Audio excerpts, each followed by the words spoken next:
Un général sous le feu des projecteurs, une dynastie puissante et des sanctions capables de bouleverser le destin d'un continent entier. Le Sénat des États-Unis vient tout juste d'approuver des sanctions contre le général Mohosi Kainerugaba, fils du président ougandais Yoweri Museveni et chef d'une des armées les plus redoutées d'Afrique de l'Est. Mohosi n'est pas un simple acteur de l'ombre. Il est l'héritier désigné d'un pouvoir enraciné depuis près de 40 années au sommet de l'État ougandais. Ce geste américain ne tarde pas à enflammer la scène internationale. Presque aussitôt, Moscou réagit avec force. La Russie avertit les Occidentaux.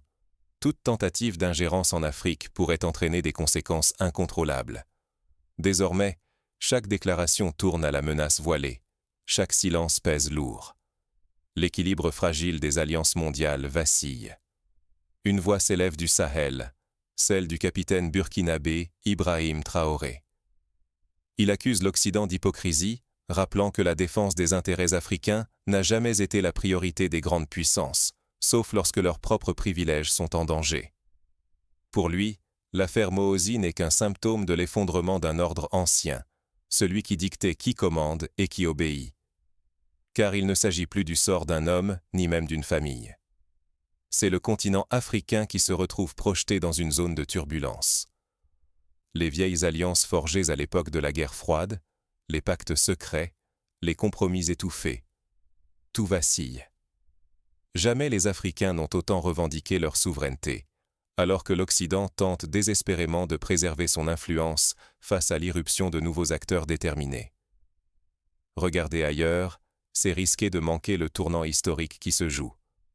Ici et maintenant, l'Afrique lutte pour imposer ses propres règles, pour peser enfin dans un monde où plus aucune puissance ne dicte seule la marche à suivre. Le sort du général Mohosi n'est qu'un prélude. Ce sont les fondements mêmes de la politique africaine qui tremblent, et nul ne sait qui saura tirer son épingle du jeu. Mais comment en sommes-nous arrivés à cette fracture? Pour comprendre cette onde de choc, il faut d'abord explorer les racines du système aujourd'hui menacé. Tout commence bien avant les sanctions, dans les années où l'Afrique servait de terrain de jeu aux ambitions étrangères. Pour comprendre la crise actuelle, il faut remonter à la genèse d'un système forgé dans les coulisses de l'histoire. L'histoire commence avec Mohosi Kainerugaba, héritier d'une dynastie tissée dans la force et le secret. Général 4 étoiles, commandant suprême de l'armée ougandaise, il est le fils aîné du président Yoweri Museveni, au pouvoir en Ouganda depuis près de 40 années. Mais derrière les galons et les uniformes, Mohosi incarne la fusion entre État et famille. Ici, la puissance ne se transmet pas par le vote, mais par le sang. Depuis ses débuts dans la haute hiérarchie militaire, Mohosi ne s'est pas contenté de diriger les opérations les plus délicates. Il s'est imposé, sans détour, comme prétendant au trône présidentiel. Tweets incendiaires, menaces à peine voilées contre les voisins, provocations diplomatiques, Mohosi s'affiche en successeur annoncé, brisant ouvertement les traditions. Prenons un exemple concret. En 2022, Mohosi a publiquement menacé d'envahir le Kenya via Twitter, suscitant un incident diplomatique de grande envergure. Face au tollé international, il a effacé ses messages, mais le mal était fait. Cette attitude rappelle les méthodes employées par d'autres héritiers de pouvoir, comme Bachar el-Assad en Syrie, qui, avant de devenir président, avait déjà été positionné comme successeur par sa famille, mélangeant autorité militaire et ambition dynastique. Pourquoi l'Ouganda est-il devenu l'épicentre de cette tension mondiale? Parce que, depuis des décennies, Kampala est l'allié sécuritaire essentiel de Washington en Afrique de l'Est. L'armée ougandaise forme la colonne vertébrale des opérations antiterroristes, en particulier en Somalie, avec l'appui logistique et financier de l'Occident. Les services de renseignement européens et américains s'appuient sur Kampala pour surveiller et contrôler toute la région. Pour illustrer, l'armée ougandaise a joué un rôle clé dans la mission de l'Union africaine en Somalie, déployant des milliers de soldats pour lutter contre le groupe Al-Shabaab. Ce rôle a permis à l'Ouganda de recevoir de l'équipement militaire moderne, des formations sophistiquées et surtout une reconnaissance diplomatique, malgré les nombreuses accusations de répression interne. Un parallèle peut être tracé avec l'Égypte d'Hosni Moubarak, qui, en échange de sa collaboration avec les États-Unis sur le dossier israélo-palestinien, bénéficiait de milliards d'aides militaires tout en muselant l'opposition. Ce statut de pilier régional a offert à la famille Museveni une immunité politique presque totale. Tandis que l'Occident saluait la stabilité apportée par Museveni, les violations des droits humains se multipliaient, disparitions forcées, tortures, répression violente de l'opposition, musellement des médias. Dans l'ombre, les milices privées de Mohozi et ses prisons clandestines imposaient la terreur. Un exemple frappant, l'affaire Bobi Wine, l'opposant charismatique ougandais, arrêté à plusieurs reprises, torturé, empêché de faire campagne. Ses partisans, victimes d'intimidation, ont souvent dénoncé la mainmise des services secrets de Mohozi, qui n'ont jamais été inquiétés par la justice internationale. Cette impunité rappelle celle du Zimbabwe, sous Robert Mugabe, où la police et l'armée servaient d'instruments de répression pour maintenir la dynastie au pouvoir. Pourquoi ce silence complice des puissances occidentales ? Parce qu'au nom de la lutte contre le terrorisme, la dérive autoritaire était non seulement tolérée, mais parfois encouragée. L'essentiel, pour Washington et Bruxelles, était de garantir leurs intérêts stratégiques, même au prix des pires abus. Cette logique a permis à la dynastie Museveni de consolider son pouvoir, annihilant toute opposition, verrouillant le pays autour de Mohozi. Oublier cette histoire, c'est ignorer la racine du choc actuel. Car aujourd'hui, tout vacille. Les fondements de l'alliance, sécurité, déni des droits humains, héritage dynastique, sont brutalement remis en question. L'équilibre est rompu. Que se passe-t-il quand l'Occident n'est plus prêt à fermer les yeux ? Pour comprendre ce basculement, il faut plonger dans l'enfance et la formation de Mohozi, car tout commence bien avant la crise qui secoue le sommet du pouvoir ougandais. Mohozi, formé dans les meilleures académies militaires du monde, a fréquenté le Royal Military Academy Sandhurst au Royaume-Uni et a suivi des stages aux États-Unis. Cette éducation internationale, destinée à le préparer à commander, rappelle la stratégie chinoise d'envoyer ses futurs cadres étudier en Occident pour mieux comprendre et anticiper les méthodes de pouvoir. Mais contrairement à certains, Mohozi a utilisé cette expérience pour renforcer son ancrage local et consolider son image de chef incontournable. Et si la justice n'était qu'un masque ? Ce qui se joue autour du général Mohozi déborde largement le simple champ judiciaire. Ici, c'est la guerre des perceptions, et chaque geste pèse sur l'équilibre du pouvoir africain. Quand Washington dégaine le Global Magnitsky Act contre Mohozi, la stupeur est générale. Cette loi, rarement brandie contre le fils d'un allié de 40 années, gèle ses avoirs, lui interdit tout voyage et l'efface brutalement de la scène internationale. Prenons un exemple. En Russie, l'application de cette même loi a visé de hauts responsables proches de Vladimir Poutine, entraînant le gel de comptes bancaires en Europe et l'impossibilité de voyager dans l'espace Schengen. Pour Mohozi, cela signifie concrètement la fermeture de ses accès financiers à Dubaï, Londres, Genève, là où de nombreuses élites africaines placent leur fortune.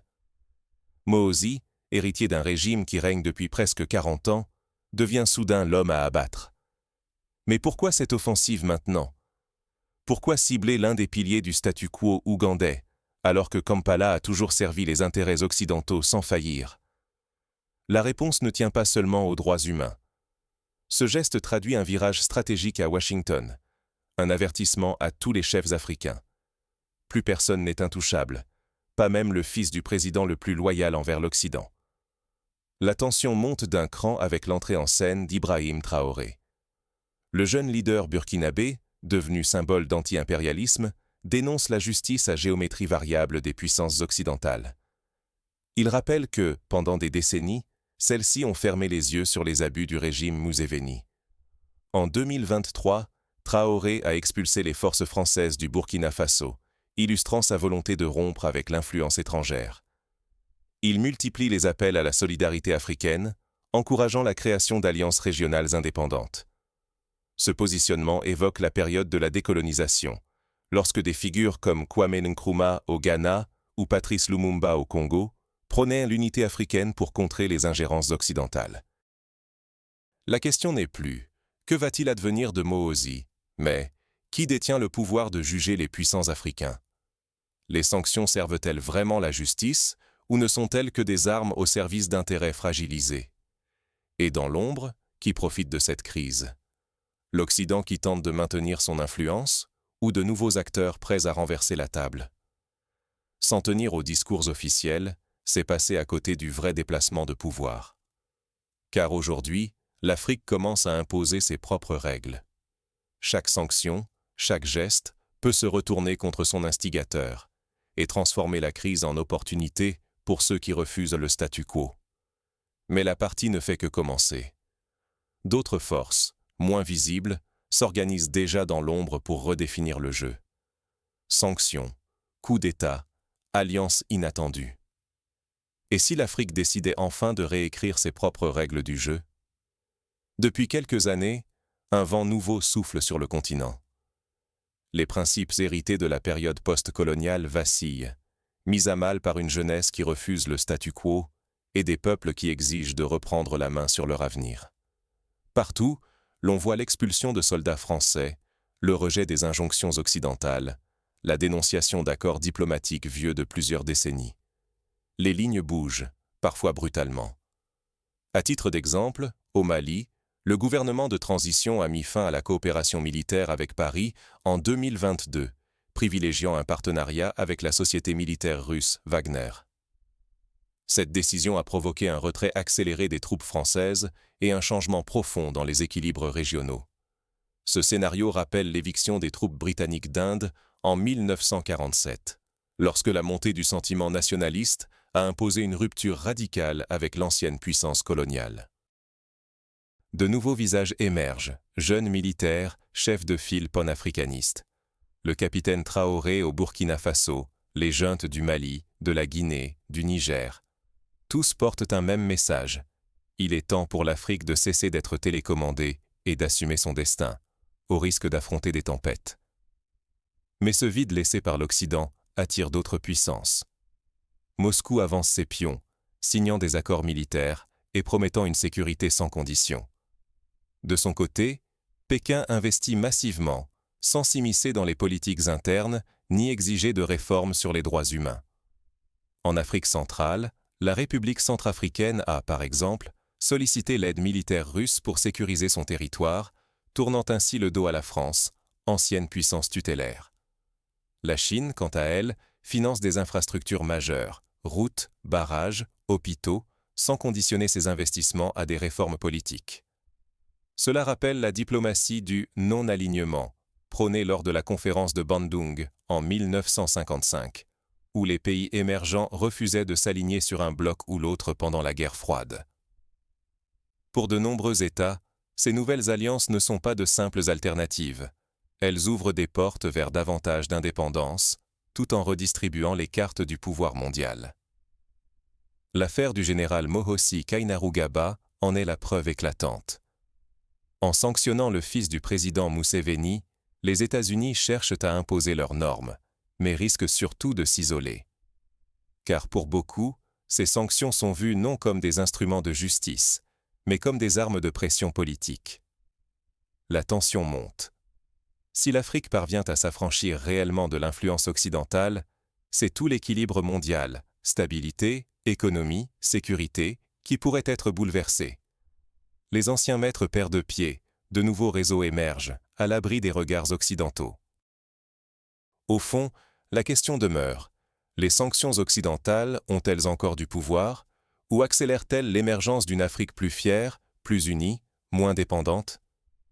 Dans ce moment de bascule, l'Afrique réinvente ses alliances et sa souveraineté. Reste à savoir comment dirigeants et citoyens sauront transformer cette tempête en promesse d'un avenir plus stable et prospère. Alors, à quoi ressemblera réellement cette Afrique nouvelle, affranchie des anciennes tutelles? Et quelle force invisible cherche déjà à influencer la suite du jeu? Face à la tempête, chaque décision devient cruciale. Savoir qui écrit les règles, c'est choisir son destin et peser sur son propre avenir. La crise Mohosi agit comme un choc révélateur. Elle dévoile l'urgence pour l'Afrique de refonder sa gouvernance, de résister aux manipulations extérieures, et surtout, d'unir ses voix pour reprendre la plume de son histoire. L'époque où l'on attendait des solutions venues d'ailleurs, dictées par des puissances étrangères, touche à sa fin. Désormais, chaque Africain est confronté à une question essentielle. Qui tient vraiment le stylo de mon récit? Les sanctions, loin d'être de simples représailles, deviennent un levier de transformation politique. Elles fragilisent la dynastie Museveni et mettent sous pression le cercle du pouvoir. Mais dans le même temps, elles ouvrent des espaces d'expression inédits à l'opposition et à la société civile, qui peuvent enfin faire entendre leurs revendications avec plus de force et de visibilité.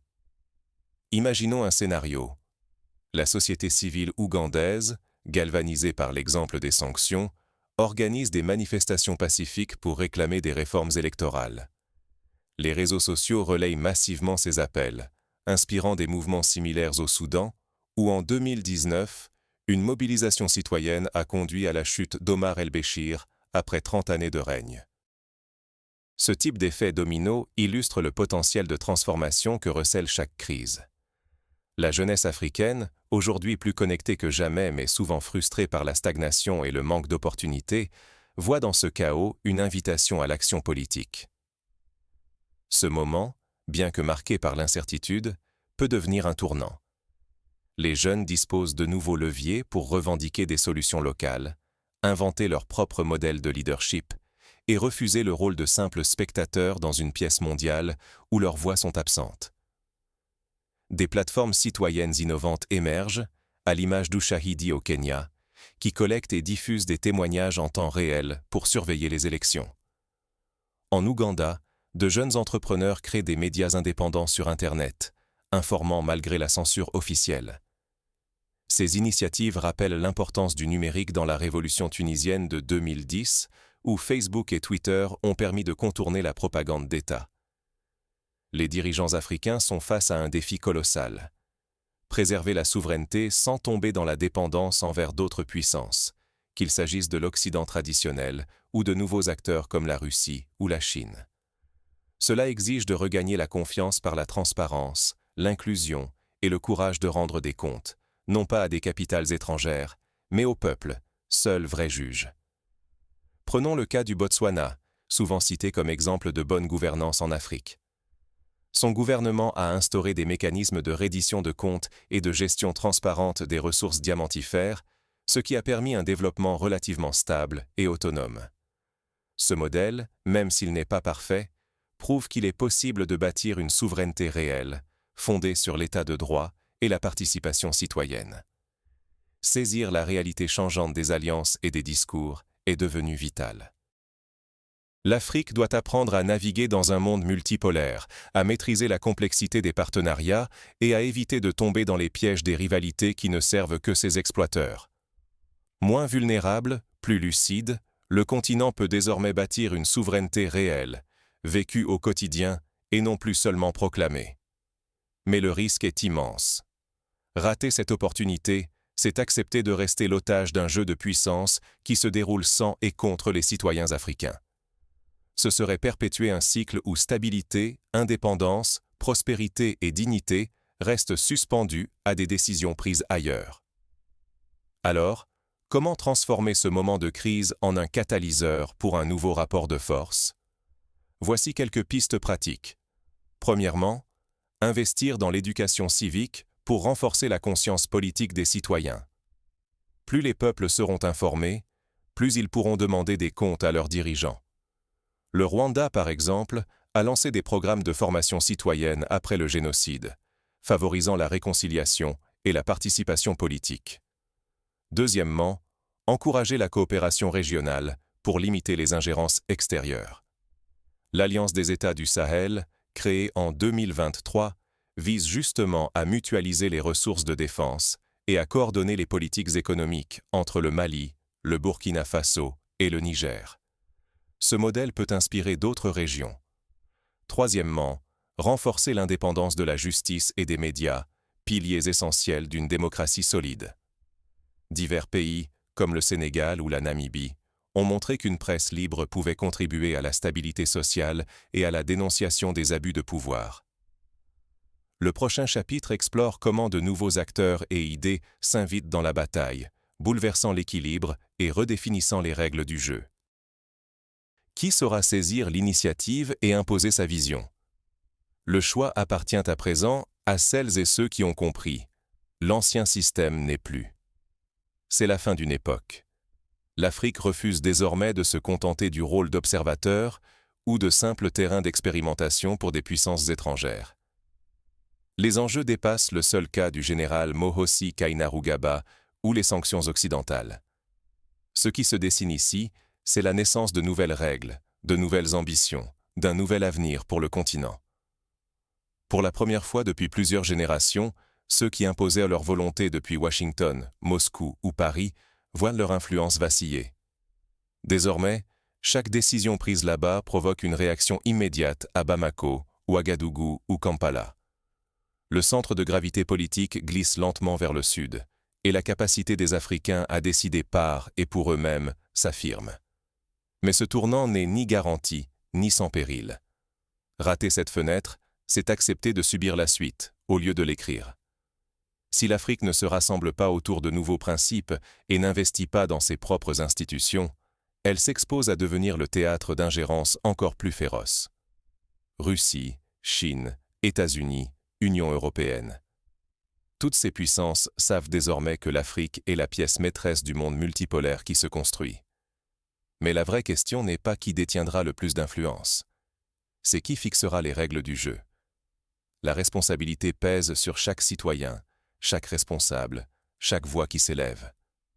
La crise autour du général Mohosi n'est que la partie émergée d'un bouleversement plus profond. Les anciennes habitudes, peurs, dépendances, accords secrets, ne tiennent plus. Ce sont les choix collectifs qui traceront les contours de la justice et de la prospérité de demain. L'histoire ne pardonnera ni la passivité, ni la résignation. Le moment est venu de choisir, de s'engager et de forger un nouveau pacte politique et moral pour l'Afrique et au-delà. Une Afrique qui impose ses propres règles inspire le respect du monde. Mais cette renaissance exige des sacrifices et du courage. Sommes-nous prêts à écrire cette nouvelle page ou laisserons-nous d'autres le faire à notre place? La réponse appartient à chacun, mais le temps n'attend pas. L'Afrique, aujourd'hui, se tient à la croisée des chemins. À elle de tracer la route.